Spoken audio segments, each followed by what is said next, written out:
अस्सलाम वालेकुम, मेरा नाम डॉक्टर मारिया है और आज मैं इंतहाई इंपॉर्टेंट टॉपिक पर बात करूंगी जो है विटामिन डी की importance and dose during pregnancy. Vitamin D जो है वो एक अहम विटामिन है जो बॉडी में कैल्शियम की एब्जॉर्प्शन के लिए ज़रूरी है और कैल्शियम दांतों और हड्डियों की नशोनुमा के लिए बहुत ज़रूरी है।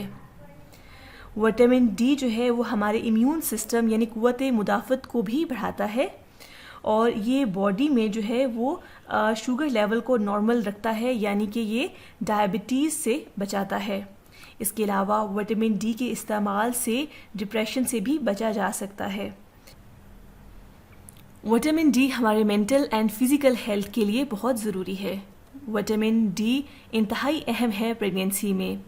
इसके इस्तेमाल की कमी की वजह से हमला ख़वातीन में जो बीपी है वो इंक्रीज़ कर सकता है, ठीक है, यानी हाइपरटेंशन हो सकती है, प्री इक्लेम्सिया हो सकता है, जो कि इंतहाई ख़तरनाक हैं। इसके अलावा ख़वातीन को जो है दौरान हमल गंदा पानी पड़ने की एक अहम वजह विटामिन डी की कमी भी हो सकता है। इसकी कमी से देखने में आया है कि सी सेक्शन यानी बड़े ऑपरेशन के चांसेस 4 गुना जो है वो बढ़ जाते हैं। इसके अलावा विटामिन डी की कमी की वजह से बॉडी में शुगर लेवल्स जो हैं वो ख़राब हो जाते हैं और ख़वातीन में जो है वो जीडीएम होता है। हामला खातून में अगर विटामिन डी की कमी हो तो उनके यहाँ जिस बच्चे की पैदाइश होती है वो लो बर्थ वेट होता है, यानी कि कमज़ोर होता है, ठीक है।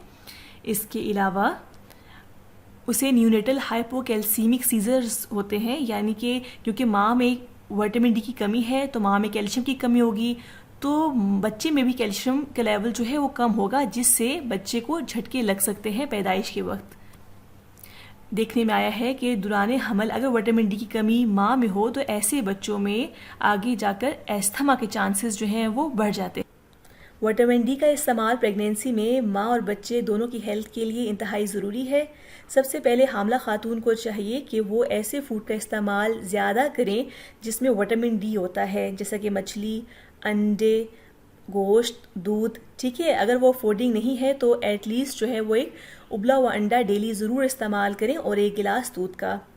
इसके अलावा सन एक्सपोजर जो है वो भी इंतहाई ज़रूरी है। ज़रूरी नहीं कि वो दिन के 12 बजे ही सन एक्सपोजर ले सकती हैं, वो सुबह के टाइम भी और शाम के टाइम भी बाहर जो है वो निकल कर एक्सपोजर ले सकती हैं। इसके अलावा recommended dose for all the pregnant women, जितने भी हामला ख़वातीन हैं, पहले दिन से प्रेगनेंसी से लेकर लास्ट डे ऑफ प्रेगनेंसी तक जो रिकमेंडेड डोज है वो है 10 माइक्रोग्राम यानी 400 इंटरनेशनल यूनिट। जब भी हम कोई मेडिकेशन जो है वो बाय करते हैं तो हमने क्या चीज़ देखनी होती है, तो विटामिन डी के आपने कैप्सूल्स जो लेने हैं या सप्लीमेंट्स लेने हैं उस पर जो डोज है वो कितनी होनी चाहिए, 400 international unit.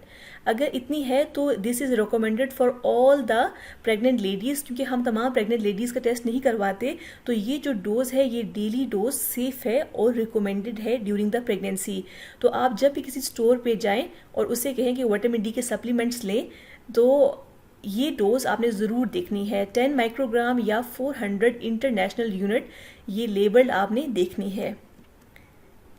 Recommended dose for high risk pregnant women. सबसे पहले इंपॉर्टेंट क्वेश्चन ये है कि हाई रिस्क प्रेग्नेंट वुमेन कौन सी हैं। तो हाई रिस्क प्रेग्नेंट वुमेन जो है पार्टिकुलरली वो हैं जिनका ताल्लुक जो है वो साउथ एशिया से है, यानी कि जिनमें पाकिस्तान और इंडिया भी आते हैं। इसके अलावा वो फीमेल जिनकी ज़्यादातर इंडोर एक्टिविटीज़ होती हैं या वो हाउस वाइफ होती हैं। इसके अलावा जिनका सन एक्सपोजर नहीं होता या वो बाहर जाते हुए सन ब्लॉक का इस्तेमाल ज़्यादा से ज़्यादा करती है, और जिनकी डाइट डेफिशिएंट होती है, जिनमें अंडों का इस्तेमाल कम से कम होता है, फ़िश का इस्तेमाल कम से होता है और मशरूम का इस्तेमाल, दूध का इस्तेमाल जो कम करती हैं, वो हाई रिस्क जो है वो प्रेग्नेंट लेडीज़ हैं। इसके अलावा वो जो ओबीस होती हैं जिनका BMI 30 से ज़्यादा है, तो ऐसी तमाम लेडीज़ जो हैं वो हाई रिस्क प्रेग्नेंट लेडीज़ हैं।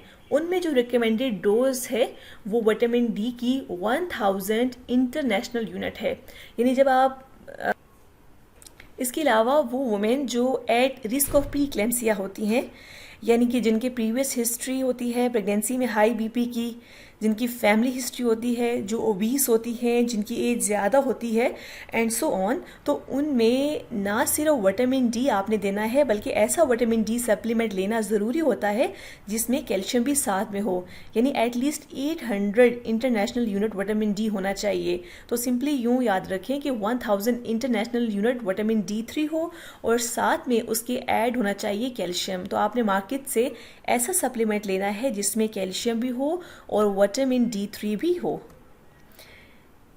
अब हम बात करते हैं recommended dose of vitamin D for all the pregnant women who are deficient in vitamin D. हमें कैसे पता चलेगा कि एक फ़ीमेल जो है वो डेफिशिएंट है इन विटामिन डी? वो ऑफ कोर्स हमें उसका टेस्ट करवा कर पता चलेगा। हम विटामिन डी का ब्लड टेस्ट कब करवाएंगे, हमें कब करवाना चाहिए? अगर हमने किसी भी फीमेल का कैल्शियम लेवल चेक करवाया, सीरम कैल्शियम लेवल कम आ गया रिपोर्ट में, तो हमें उसका विटामिन डी टेस्ट करवाना चाहिए। उसको फ्रीक्वेंट बोन पेन्स हैं, बॉडी एक्स हैं तो करवाना चाहिए। उन्हें कोई भी जो है गैस्ट्रो इंटेस्टिनल डिजीज़ है तो करवाना चाहिए। जैसे बाहरी कंट्रीज़ में अल्कोहल एब्यूज़ ज़्यादा होता है तो करवाना चाहिए। या जो प्रीवियस चाइल्ड है उसमें रिकेट्स है यानी बोन्स की डिजीज़ है तो हमें उसका विटामिन डी टेस्ट करवाना चाहिए। और अगर विटामिन डी टेस्ट करवाएं और वो नॉर्मल लेवल से कम है तो इसका मतलब है कि फ़ीमेल डेफिशिएंट है। तो वो फीमेल वो लेडीज़ जो डेफिशिएंट है इन विटामिन D3, उनका ट्रीटमेंट में जो डोज ऑफ विटामिन D3 है वो 20,000 इंटरनेशनल यूनिट है। ओपीडीज़ के सबसे जो रॉन्ग प्रैक्टिस वो ये है कि तमाम प्रेग्नेंट लेडीज़ को प्रेस्क्राइब डोज वो 20,000 इंटरनेशनल यूनिट होती है या इससे अबव। ये डोज आप तभी दे सकते हैं जब आपने विटामिन डी का टेस्ट करवाया। विटामिन डी का टेस्ट क्योंकि एक्सपेंसिव होता है तो हम सबको रिकमेंड नहीं करते।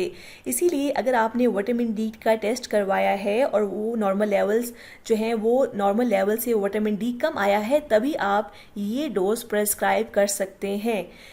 ये इस्तेमाल कैसे करना होता है? 20,000 इंटरनेशनल यूनिट विटामिन D3 का कैप्सूल रोज़ाना लेना होता है फॉर 4 to 6 वीक्स।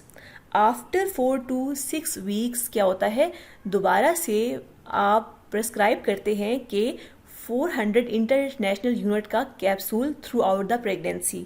ठीक है, यानी फर्स्ट जब भी आपने टेस्ट करवाया विटामिन डी के लेवल्स कम आए तो आपने 20,000 इंटरनेशनल यूनिट का जो कैप्सूल डेली प्रेस्क्राइब कर दिया फॉर 4 to 6 वीक्स।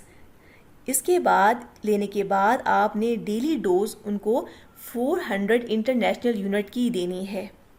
अगर आप फीमेल का टेस्ट नहीं करवा सकते या फीमेल अफोर्डिंग नहीं है तो जो सेफेस्ट डोज है वो 400 इंटरनेशनल यूनिट है कि आप उसको दें। ये मस्ट है, रिकमेंडेड है, ये तमाम लेडीज़ में देना है। तमाम प्रेग्नेंट लेडीज़ को ज़रूर लेना चाहिए 400 इंटरनेशनल यूनिट। अगर वो हाई रिस्क है तो ऑफकोर्स जैसे मैंने पहले बताया कि वो 1000 इंटरनेशनल यूनिट का जो कैप्सूल है वो खाएंगी। विटामिन कैप्सूल जो है वो पानी के साथ खाना है, इस्तेमाल करना है पानी के साथ, और रिकमेंडेड डोज से ज़्यादा इस्तेमाल नहीं करना बिकॉज इसका एक्सेस जो है वो डेंजरस होता है। किसी भी मसले के लिए अपने गायनोकोलॉजिस्ट से ज़रूर रुजू करें। कोई भी क्वेश्चन हो तो आप जो है मुझसे पूछ सकती हैं। मुझे उम्मीद है कि आपको ये वीडियो ज़रूर पसंद आई होगी।